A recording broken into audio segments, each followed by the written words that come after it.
Gents की तरह जो लेडीज पर पीछे बैठे इट्स कंफर्टेबल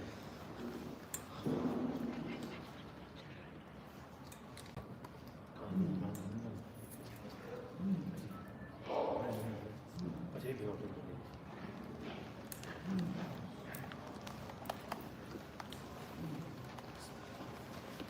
भाई ये हजरत इमाम आज़म अबू हनीफा RA हजरत इमाम साहब बहुत बड़े इमाम फ़कीह मुहद्दिस मुफस्सिर और साथ ही सूफ़ी बुज़ुर्ग अल्लाह वाले 40 साल तक रात को सोए नहीं, इशा के वजू से फजर की नमाज आसान काम है। मक्का मुकर्रमा गए, काबा शरीफ के अंदर दाखिला मिला तो अंदर गए, कौल बांध के कुरान शरीफ पढ़ना शुरू किया, एक रकअत में पूरा कुरान पढ़ा। मदीना शरीफ गए, 11 दिन रहे, लेकिन 11 दिन जो है खाना पीना इतना कंट्रोल में, बड़े इस्तिंजे के लिए जाने की ज़रूरत नहीं पड़ी कि मैं कैसे यहाँ पर इस्तिंजे के लिए जाऊँ, बिल्कुल control.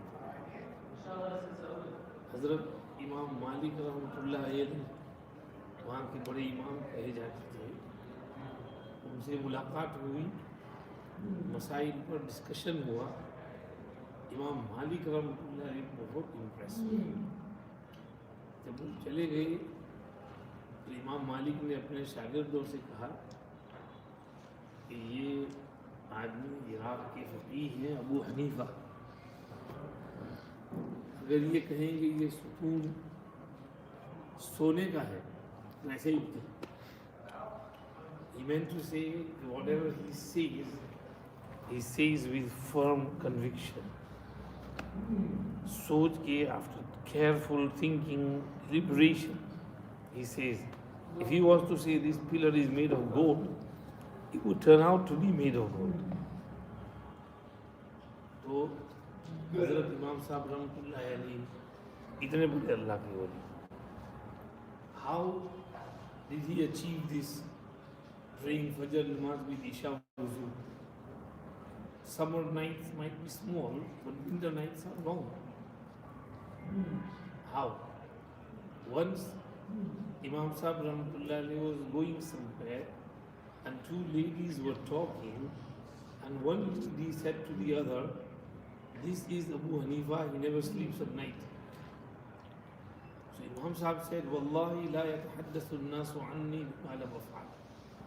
Wallah, people will not talk about me with something which I don't do. If they said this, then I will do it. And Imam Sahib read a special wazifa and he made dua. And Allah accepted his dua. His dua was, Ya Allah, you don't sleep, your malaika don't sleep. Give me the ability to avoid sleeping so I can do your ibadat. So Imam Sahib Rahmatullah never slept at night, and he never felt the need to sleep either. He would sleep a little in the afternoon, and he would say, this is also because Qailula is sunnat. Otherwise, I can do without it as well.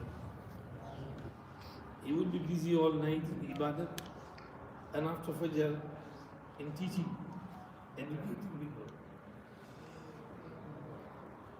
And some people say that Hanfis have made this up, but I investigated it in Tarikh Khatib Baghdadi. This story is narrated from 5 different narrators. Now all 5 can be wrong. एक आदमी की mistake हो, 2 की mistake हो, 5 कैसे इसको अलग अलग आदमी नकल करेंगे।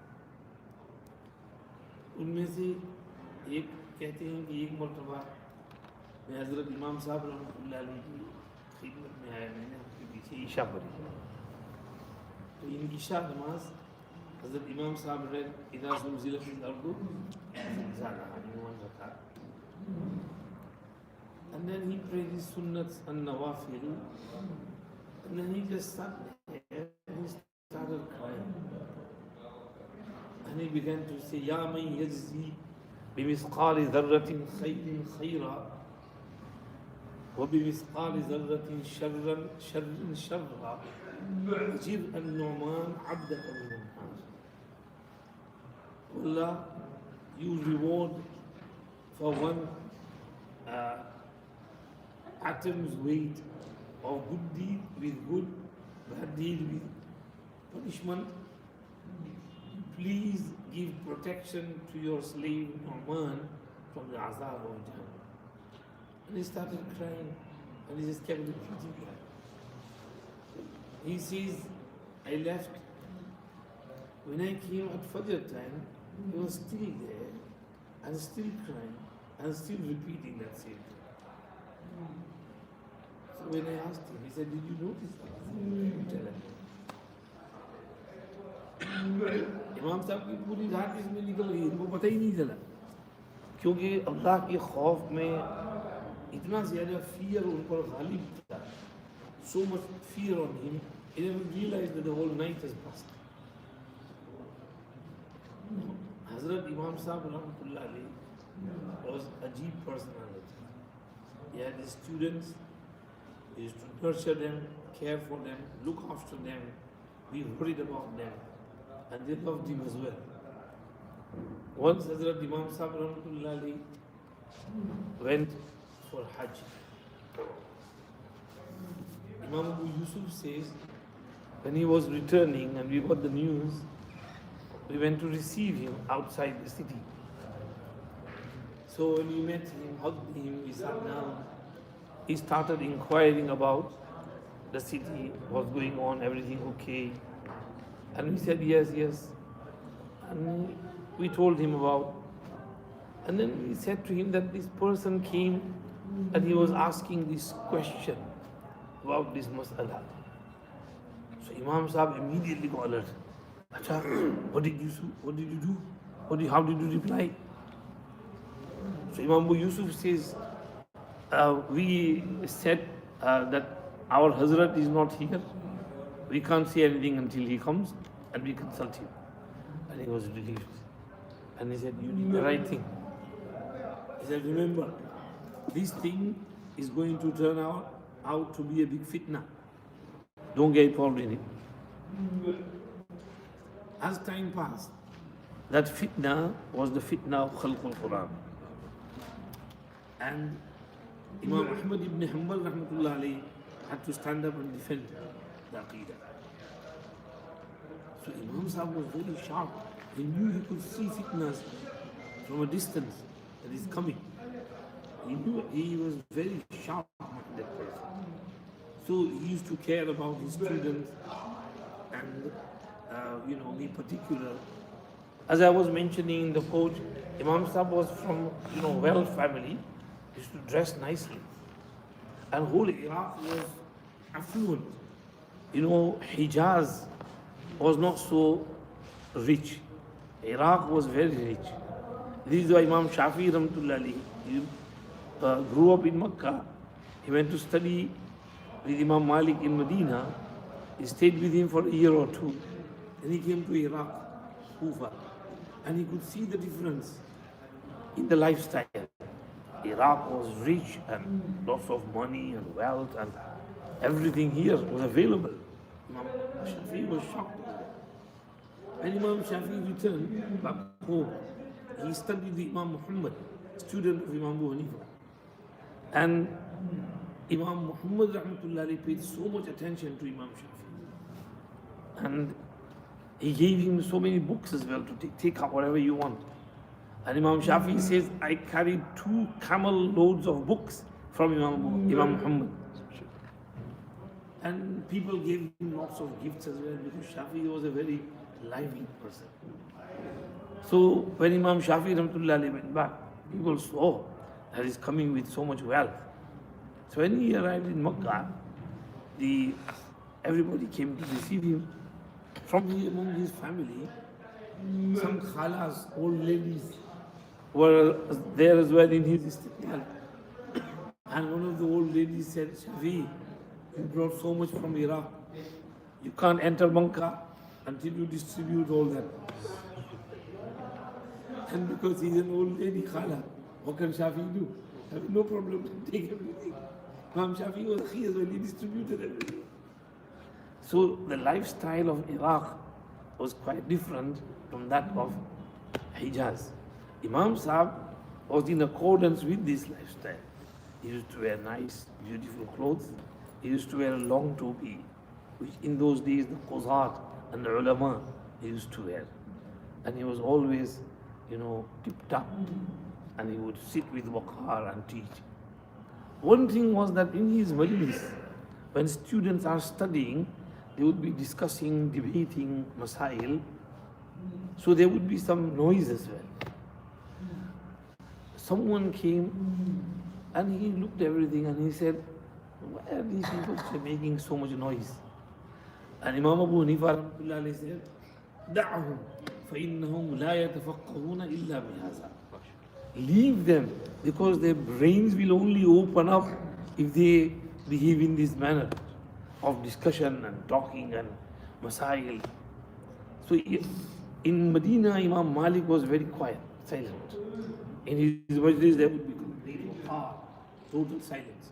But here, Imam Sahib Rahmatullah alayhi, no, discussion, fiqhi masail, deliberation, and discussing, and maybe arguments as well, daleels. This is why Imam Sahib's followers are called Ahlul Rai, men of opinion. Because Imam Sahib told them to, make a scenario, case scenario, and then find a solution for it. Like we get, when you study whatever subject, topic, to forward case, if this was to happen, how would you solve it? And this is the way minds open up. This was the way of Imam Sahib Rahmatullah. And this is why Maulana Amin Safdar Sahib Kharvi Rahmatullah writes that people say Quran Hadith, but in Quran there's only 500 ayat of ahkam. Ahkam means masla masail. Ahadith, in Bukhari Sharif there's 7,500 ahadith with repeats, 2,500 without repeats, and there may be a couple of hundred regarding ahkam. Sahih ahadith, Abdullah ibn Mubarak said regarding ahkam, Sahih hadith are 1,000. Someone said Abu Yusuf said 1,200. Here Abu Yusuf adds Hunayhat here and there as well. And Sahaba's Athar, in Musannaf ibn Abi Shayba, there are 27,000 Athar of Sahaba regarding ahkam. And then the Masail which Imam Abu Hanifah Rahmatullah alayhi did istinbat of and istikhraj and derived from Quran Hadith, Ijma and Sahaba's Qiyas, were well over 100,000. You see, so Quran is the usul, Hadith is the usul, the roots, the basic principles. You have to have the brains to take the Masail out from Quran Hadith. And Imam Abu Hanifah Rahmatullah alayhi never said, follow me. Only one person has that permission to say, follow me, and that is Muhammadur Rasulullah sallallahu alaihi wasallam. Fattabi'uni. But other than that, nobody said, follow me. Right? Imam Abu Hanifah never said that. And they always said, follow Allah Rasul. But they only put forward their research. And the principle which he laid out, which you read in Usul al-Shashi, Quran, Hadith, Ijma, Qiyas. How do you look for first in Quran? If you can't find in Quran, look in Hadith. If you can't find in Hadith, look in Ijma of Sahaba. If you can't find in Ijma of Sahaba, then analyze that hukam from the three. Find it. Your focus and your way of thinking should be like that of Rasulullah, Sahaba, Tabi'in, Allah Rasul. Your mentality, that's how your mind should work. If Rasulullah was here, how would he have derived this masala? This is what Imam Sahib taught his students. And that's how they derived masail from Quran Hadith. And this is why people loved his research. They followed it. And there were many others who laid down some foundations of fiqh, not for maybe 10, 15, 20, but their fiqh faded away. And Imam Sahib's fiqh spread. And Imam Sahib's fiqh, one of the reasons why his fiqh spread was, number one, Imam Sahib's neki and piety, taqwa. And Imam Sahib's ilm, because he had studied from tabi'een and tabi'i tabi'een.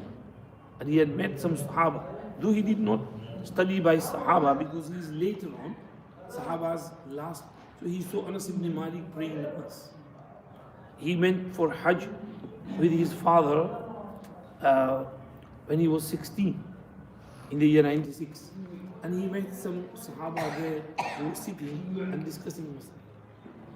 Abu Tufail, Amir ibn Wathil al-Asqai. So he was young, he did not narrate any hadith from him, but he saw this Sahabi, and seeing Sahabi makes a person tabi'i. And then he learned from Kibare tabi'in, like Ata ibn Abi Rabah, Ayyub Sakhtiyani, Abdullah ibn Aoun, and all these muhaddithin. He traveled from Kufa to Basra to Baghdad to Makkah to Medina, Hijaz, and he studied hadith from them. And then, because he is a mujtahid, a person cannot be mujtahid until he is hafiz of Quran, hafiz of hadith, hafiz of aqwal sahaba, and he has that ability to analyze and do qiyas and take masail out. This is what puts him above the rest.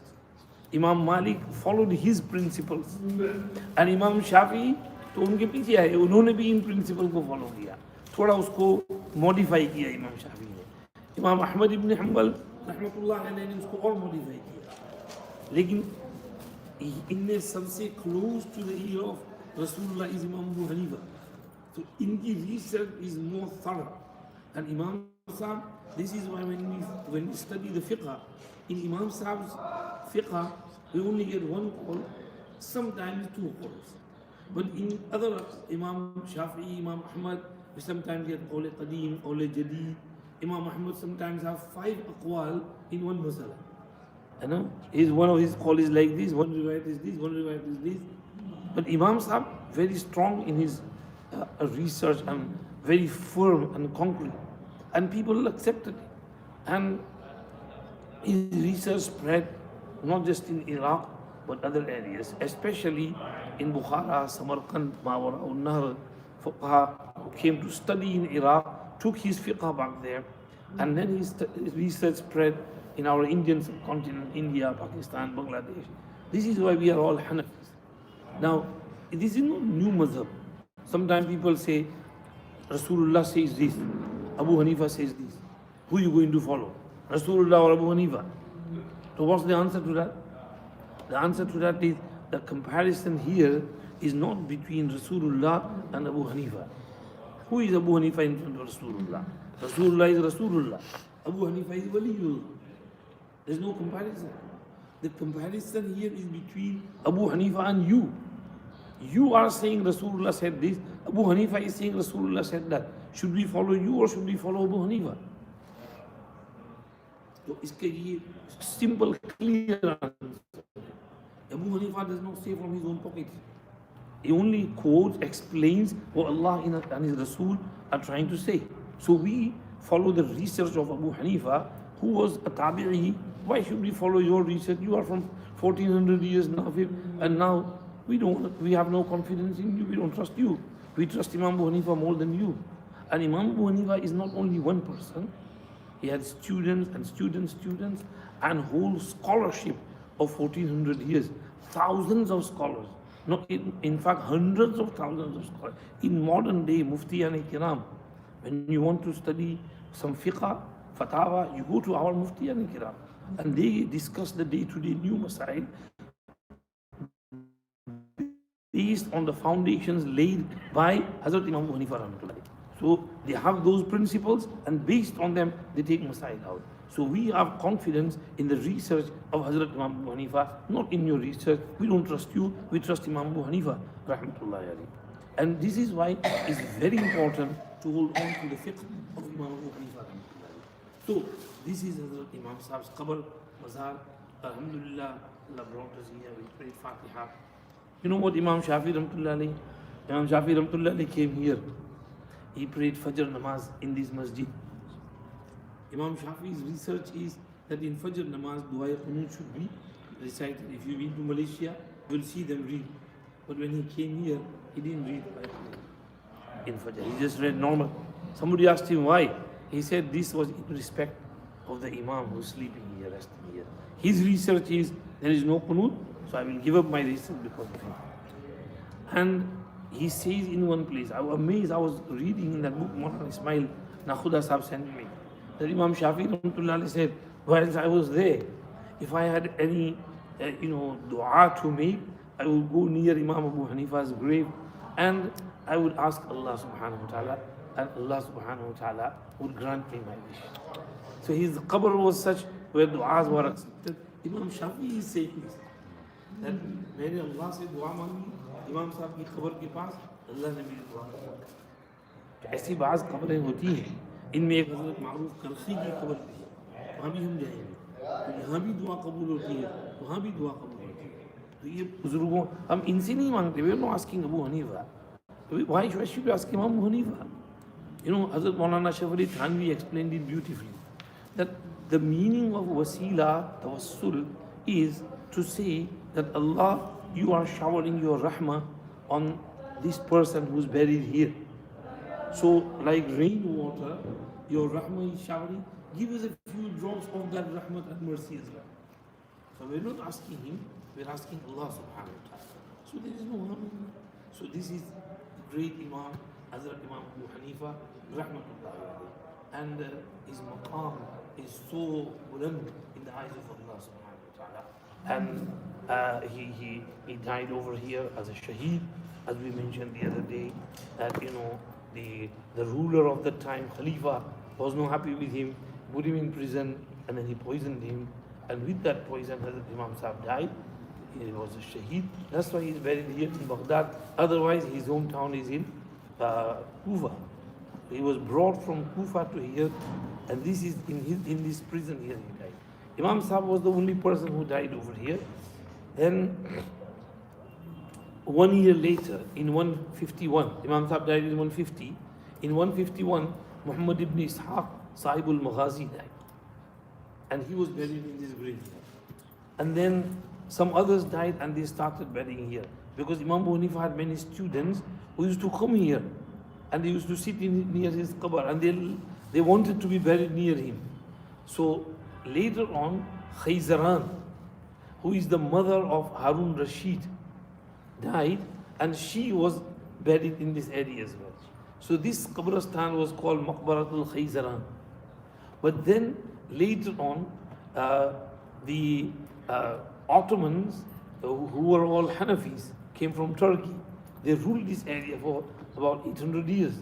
So they built this large masjid, expanded it, and they called this Al-A'zamiyyah, nisbat to Hazrat Imam Azam. So this area is called Al-A'zamiyyah. Azami. यहाँ वाले जो Al-A'zami कहलाते हैं. हमारे यहाँ भी एक आज़मी है, जैसे मौलाना हबीबुर रहमान आज़मी, लेकिन वो निस्बत आज़मगढ़ की तरफ है. Azamgarh is the name of a city in India. So he's Azami from there. But this is Azami, this area is called Al-Azamiyyah because of Imam Abu Hanifa, who is called Imam Azam. He's the greatest Imam, meaning greatest of the 4 Imams. That's why this area is called Al-Azamiyyah. And Imam Azam Abu Hanifa. And people conflate things. They say Hanfis, they say Abu Hanifa is the greatest. Is he greater than Rasulullah? He's not greater than Rasulullah. He's not greater in comparison to those who were before him. He's greater in comparison to those who came after him. Shafi, Malik, Ahmad, among them, he's the greatest Imam. Among the 4 Imams, among all those fuqaha, there was fiqh of Abu Thawr, Nakha'i, Awza'i, but their fiqh faded away. But these 4 fiqh remain. The students of these fuqaha elaborated and spread and wrote books and simplified and explained the fiqh and the principles of these Imam. And the vast majority of the Muslim world today follow fiqh of Abu Hanifa. In Saudi, there's only 33 million population.